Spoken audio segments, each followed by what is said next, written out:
This is Xander Breach, and this is Before the Journey, My Early Childhood, Part 10. Now, before I continue, I must remind you to please watch parts 1 through 9. I cannot stress this enough. I tell you this because each part connects to the previous part and or I reference a previous part. So if you start here, you're not going to have any idea or concept as to what I'm talking about. Okay? Also, I may say things that I personally believe in. So please keep in mind that I'm not pushing my beliefs on you or shoving them in your face. Okay? So now that we got that out of the way, let's do a quick recap.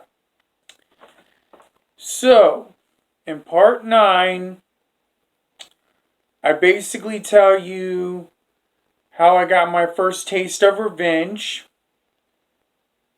and or act of revenge. I tell you about what was going on in my mind while dealing with an awful debate with a bully over something stupid. You also found out that I cuss in my mind rather than speak it during that awful debate. Okay? And I also finished up everything that went on in the apartment. Yes, I concluded the whole apartment life in the previous part. So now that we got that out of the way, let me go ahead and get started on talking about Timberwood Drive. Now, Timberwood Drive, I gotta really point this out to you. Timberwood Drive is gonna cover a heavy, maybe almost all of the rest of the prequel. Okay? Until we get to the very end later down the line. But I can't give away certain details to you. But it's going to cover a heavy portion of the prequel.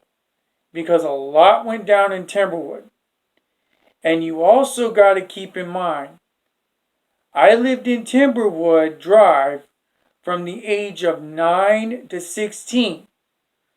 So that's covering a lot. We're talking probably 96 to 02. So we're looking at a very heavy time frame here. So other than that, there's going to be a lot of people that live in that house with us. Some good, some not so good. There's going to be new lessons, and there's going to be a lot of things that come off ungodly. But I'm sure you already knew that from watching the beginning. So this should be nothing new to you.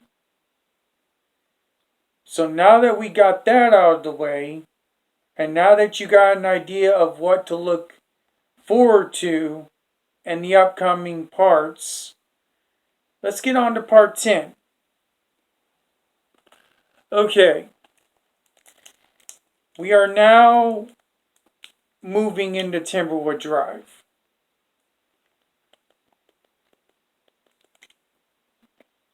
It is the summer of 96.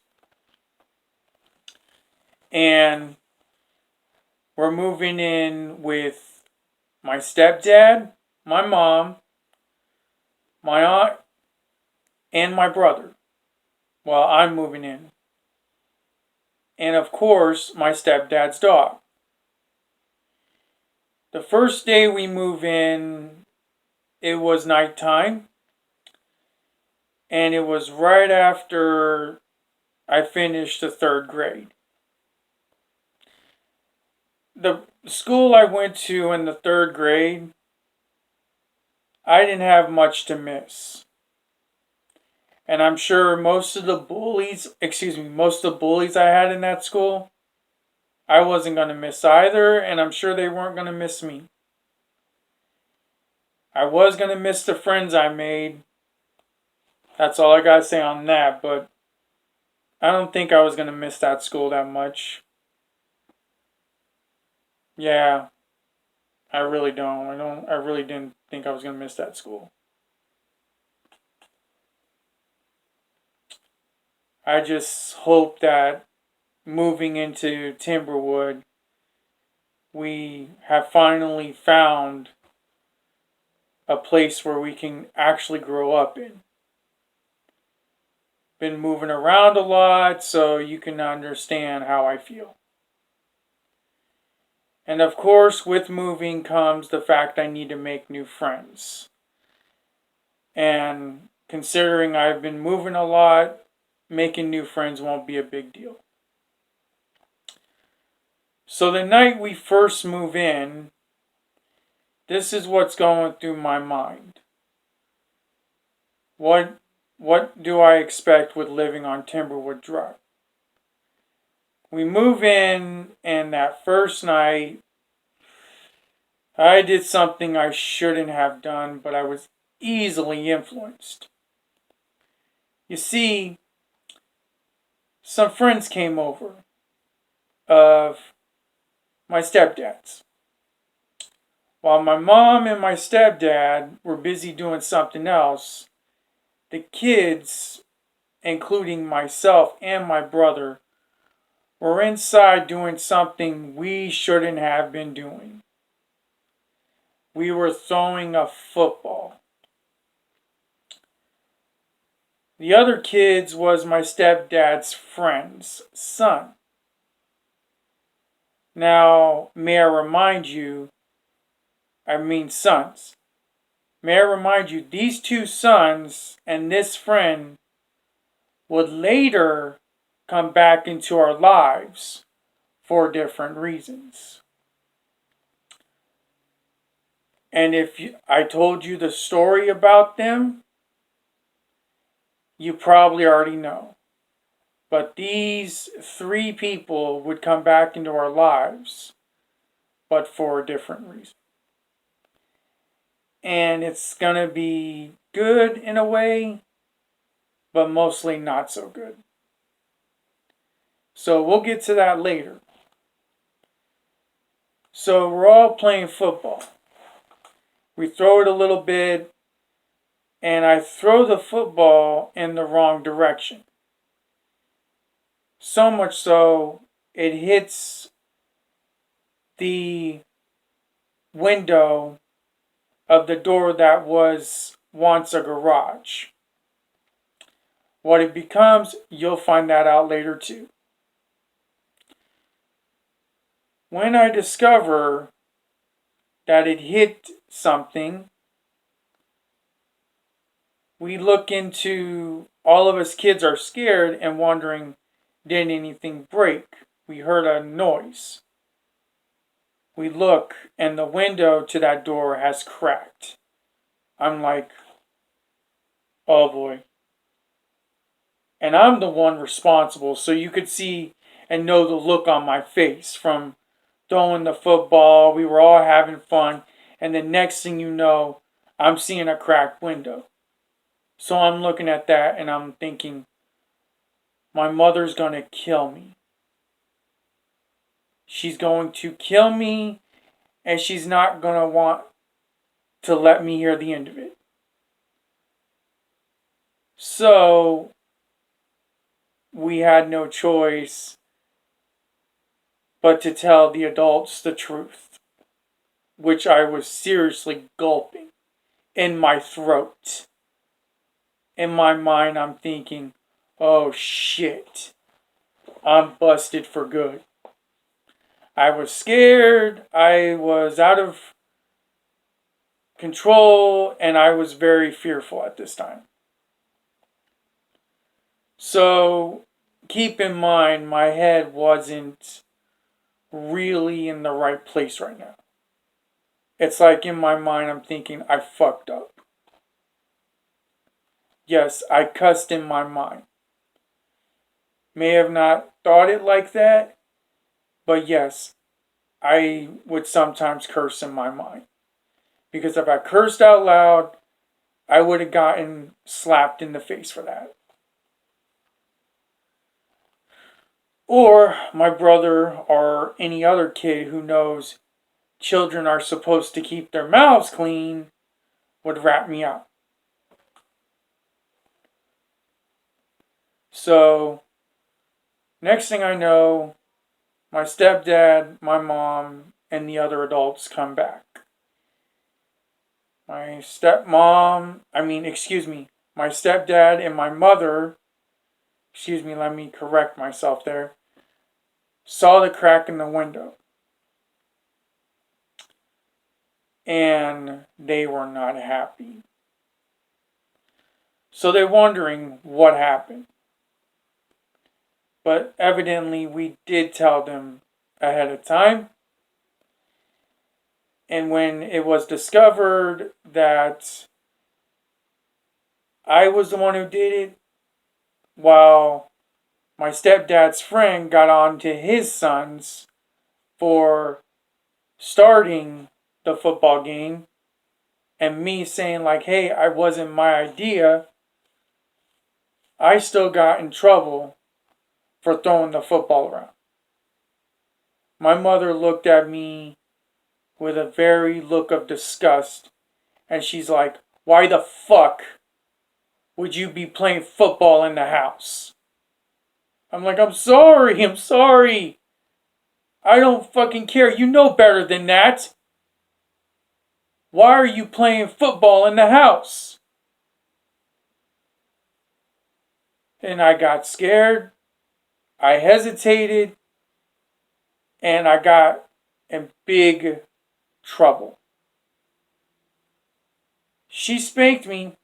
And I think my stepdad spanked me. I got the whooping of my life that night.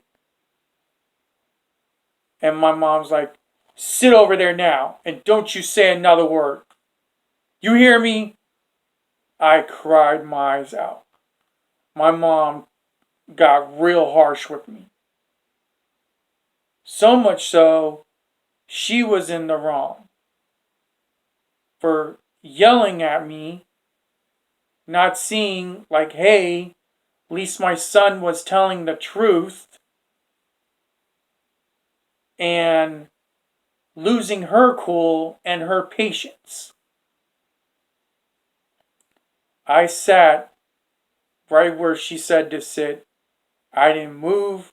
I sat there crying, my mouth shut, doing what she wanted. Figured after all that trouble, it's the least I can do. You know? It's the least I can do. I screwed up. I had to face the consequences. I could hear my stepdad's friend jumping his son's case, thanking God I'm not the only one. Stepdad's friend saying, I'm sorry, man. Apologizing to my stepdad about what went down in the house. And just sitting there, just thinking like, oh, great. I'm screwed. What are they going to do to me now? Am I grounded? Was whatever happened to me punishment enough? Oh, boy. I sat there and I calmed down. And like anybody who knows he's screwed, or in other terms, what I really was thinking fucked, I just didn't say another word. So, after a while, knowing she was wrong. My mother came back calmly and said, I'm sorry. I shouldn't have done that, shouldn't have yelled at you like that. She's like, give me a hug. I gave her a hug because I know my mom meant well and I loved her very dearly. And she looks at me and she's like, you're going to have to pay for that. I'm like, yes. And I was thinking, how do you want me to pay for it? And the answer was simple. I'll just do work. There's a big yard. I figured they're going to put me to work during the summer anyways. And I was right. They were. But it was going to be for different reasons. So, after she apologized, she's like, you're hungry? I'm like, yes, ma'am. Yes, mom. Let's get something to eat. I'm like, alright, mom. I was in tears. I was drying out my tears, but I think that's the one thing I loved about my mom. If my mom knew she was wrong, she'd apologize right on the spot. She wouldn't make a big deal, and it was already the summertime, so she didn't want to start off my summer, just on my case all the time.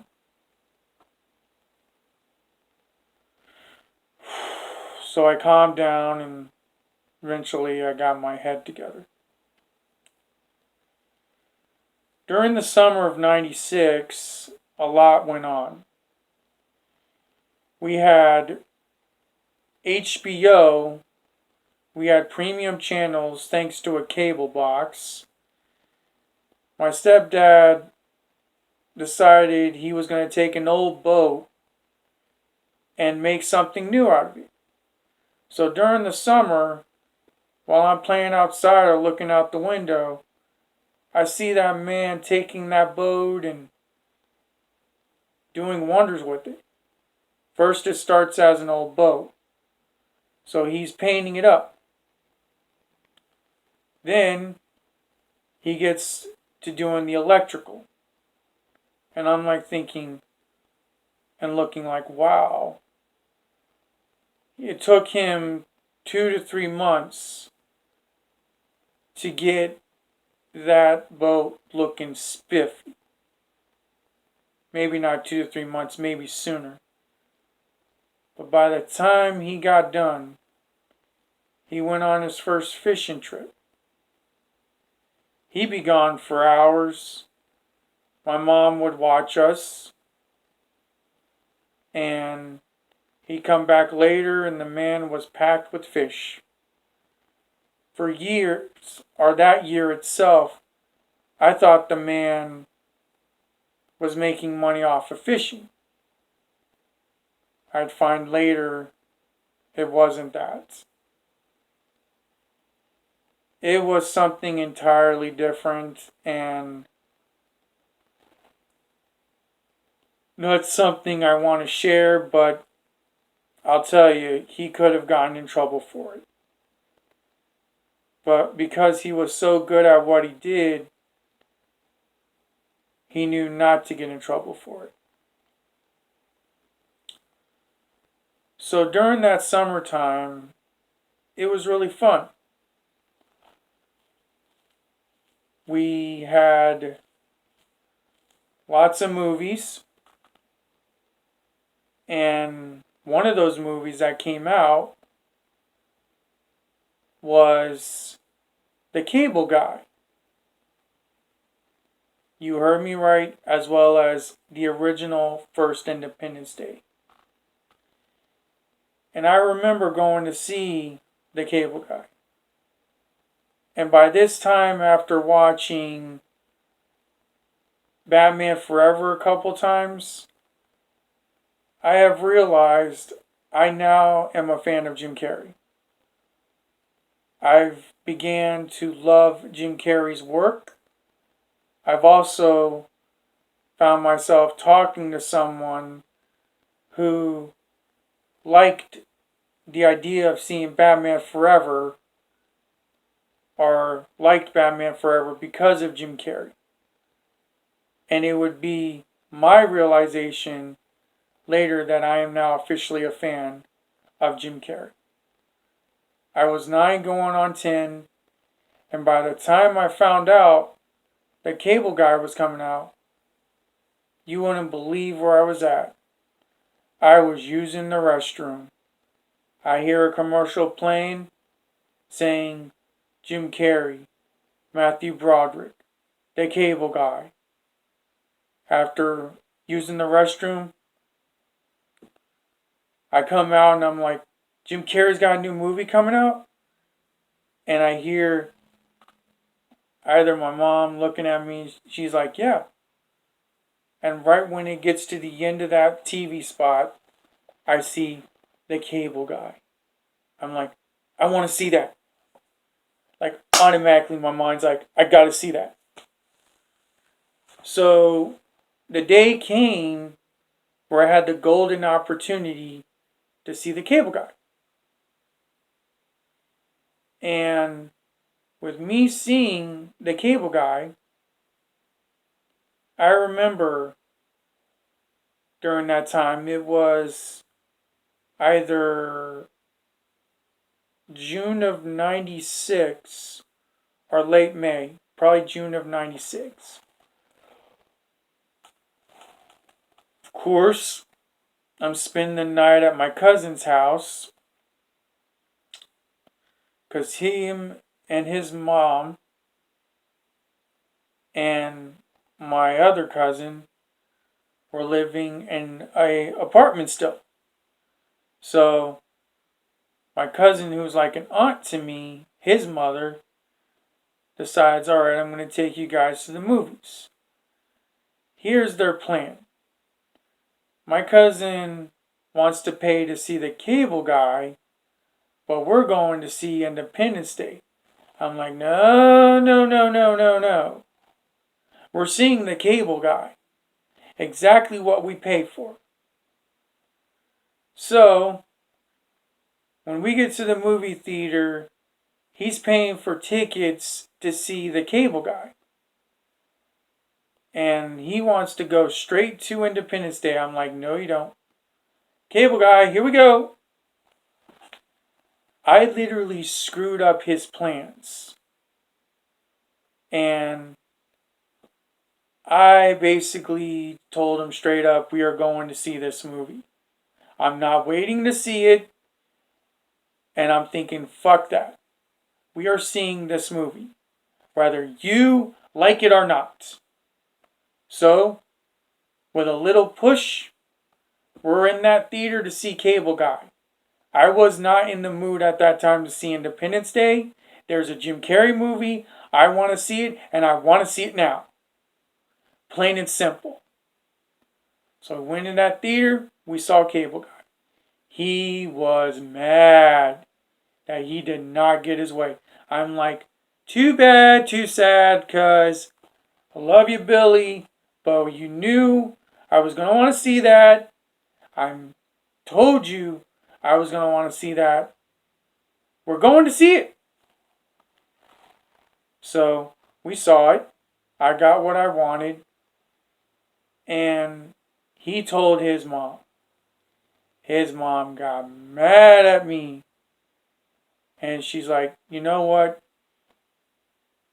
She mentioned a friend of hers, and she's like, you'll go see Independence Day with him. And I'm like, sorry I screwed up your plans, but I wanted to see it. I'm going to get exactly what I want. Not what Billy wants, what I want. It'd be years later I'd find out he actually liked the film. But I'm thinking now, why didn't you tell me sooner? Oh, that's right. You wanted me to feel guilty for not letting you see Independence Day.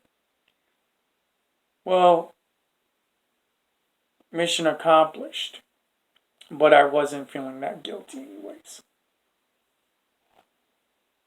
we get back to my home on Timberwood, I told everyone I saw the cable guy. I was happy. I got to see the new Jim Carrey movie. TV spot comes on, I'm like, I already seen it. Awesome. So, yeah. That's how it was. That's how the summer started, basically. Going with Billy to see the cable guy. Later down the line, the next movie that came out, and this is sometime in June, same month we saw the cable guy, the original Space Jam came out. And I wanted to see that too. You have the Looney Tunes and basketball star Michael Jordan in one movie together. And it's a kids movie. Who would have thought? Sounds good, right? Yep. And I told everybody I want to see that movie. My brother wanted to see it.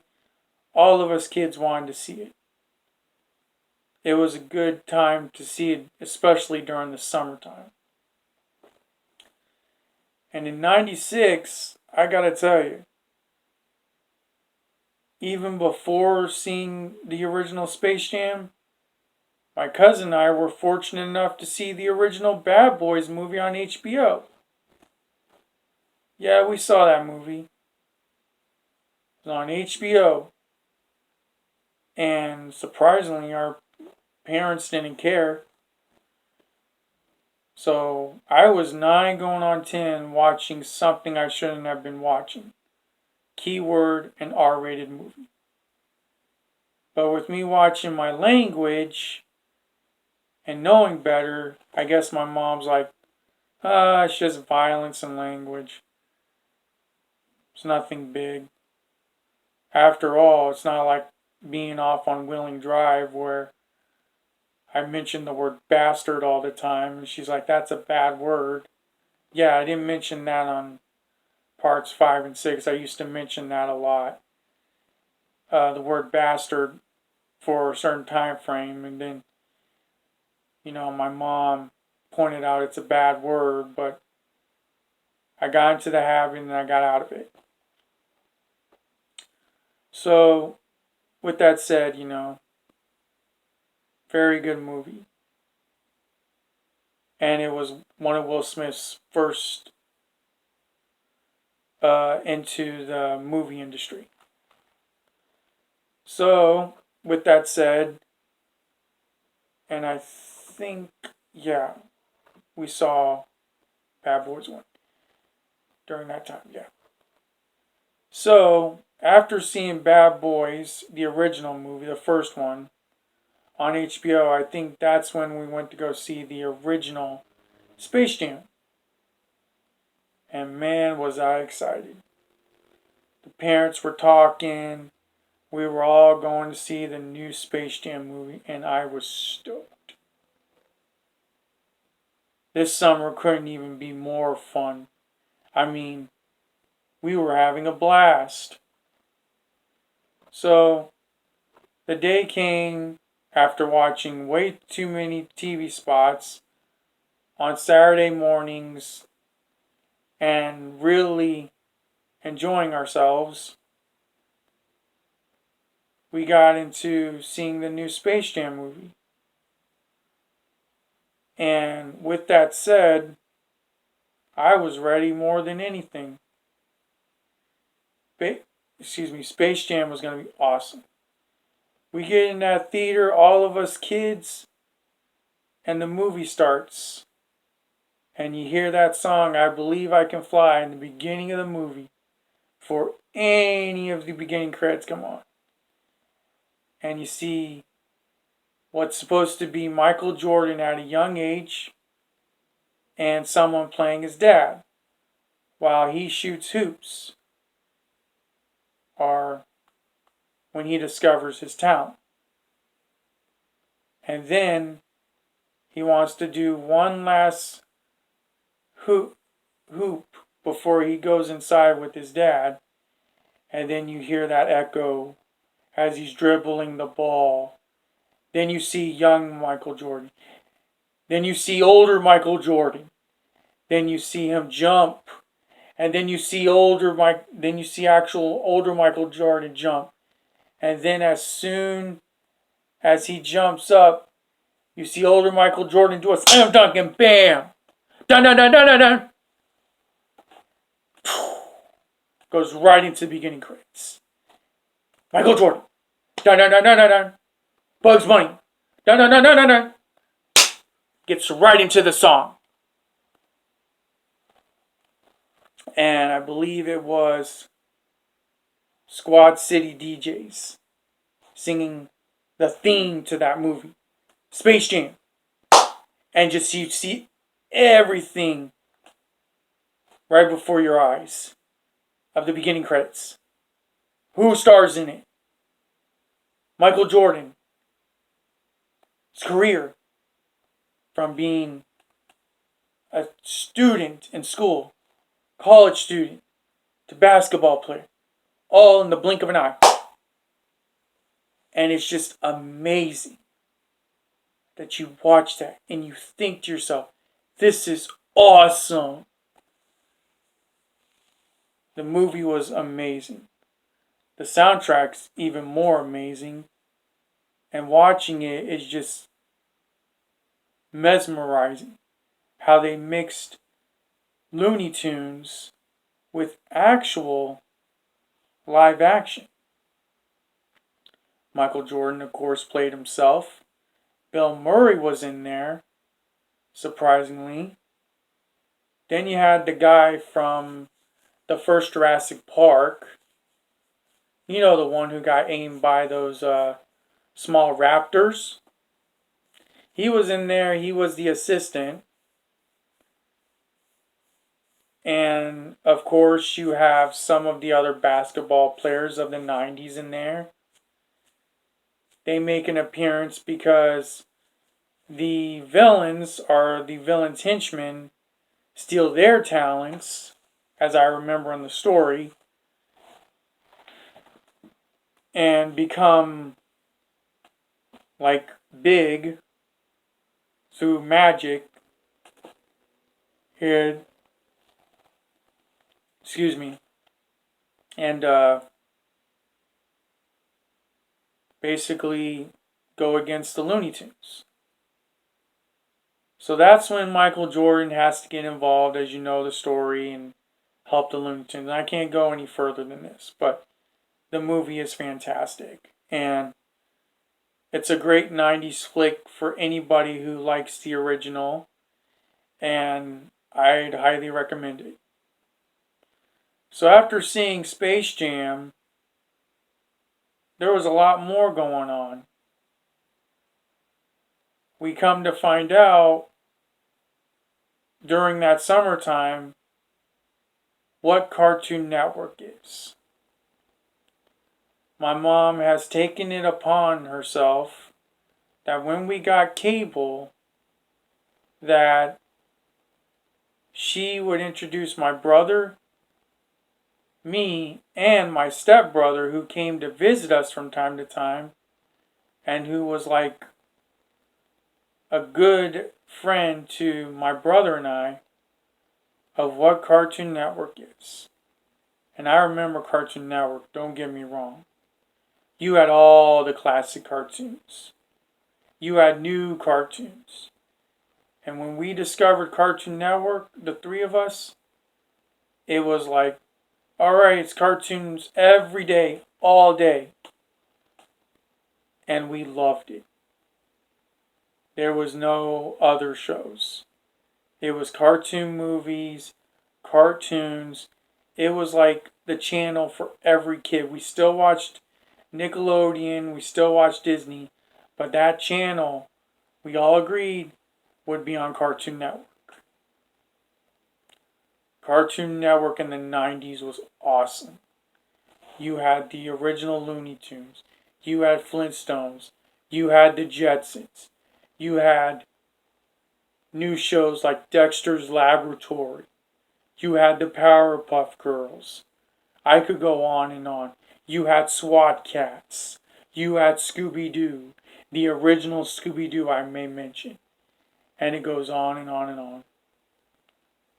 Just flat out cartoons we watched on Saturday morning, right before our eyes, or the then Saturday mornings, watching them like in amazement, like we're on cartoon overload. You know, it's just amazing. And we loved it. And during that summertime, we had a lot to do. We had basically yard work, but I think the best part that I remember, and I may be wrong, because I'm trying to remember. I'm trying to think if we went to Disney in the summer, or was it later down the line? I think it was the summer. Later in the summer, before going back to school, my mom decided to wake us up early in the morning and surprise us. By this time, my step-grandmother was now living with us. We called her Mimi. And I remember my stepdad, he already went fishing. So we wake up, my mom's like, hey, wake up, we're going to Disney. I'm like, what? The best surprise to wake up early to is hearing you're going to Disney. So we get ready. We're super happy. You have my stepbrother there. We're all waking up, psyched. We are going to Disney. And just like my mom said, there was no lie. We went to Disney and we had the time of our lives. Best surprise ever to wake up to when you're a kid. Going to Disney. We went to Magic Kingdom and we just loved it like crazy. It was like, wow. Best surprise here, 9 going on 10. Going to Disney. Super stoked. And that was the second time going to Disney. I don't know what it was. I guess my stepdad could afford us to go to Magic Kingdom. But it was the best surprise to get. And my mom, knowing her and her how she had a way with surprises, she was awesome. I loved that about her growing up. She just had a way with surprising us all. And, you know, just that's one of the things I miss, actually. So we went to Disney, and I think that's how we finished off the summer, other than eating fish and watching Cartoon Network and having the time of our lives. But the summer of '96 is a summer I'll never forget. I spent time with my cousin Billy more. I got to know my stepbrother, you know, who has actually the same first name as me, but I can't go any further and telling you what we actually called him. But, you know, just, it was amazing. It's truly amazing. So, school was coming up, and there was a lot to take in on school. A lot. And I'm telling you, I was in for some big surprises in school that year. It was already hitting August of '96, and my mom went back to the apartment one last time, and she asked my brother and I what schools we were starting. My brother and I were having separate schools, so it was going to be like kind of getting away with things without my brother there, because without my brother there, my brother couldn't snitch on me, so it was like, sweet. But I'd still get in trouble, so may have gotten away with one thing, but not so much. So with that said, you know, she asked us what school we're starting. I said what school I'm starting. My brother said what school he's starting. And from there, it was like, wow, we are in for a big surprise. I knew I was in for a big surprise. But I'm going to tell you this. School was going to be fun, but I was about to have a teacher that actually remembers me from another school. Plus, unfortunately, there was going to be kids who would bully me, or so I thought. And there's going to be a lot of things that goes on in this new school. So with that said, I end part 10 with saying goodbye. Y'all take care and God bless you.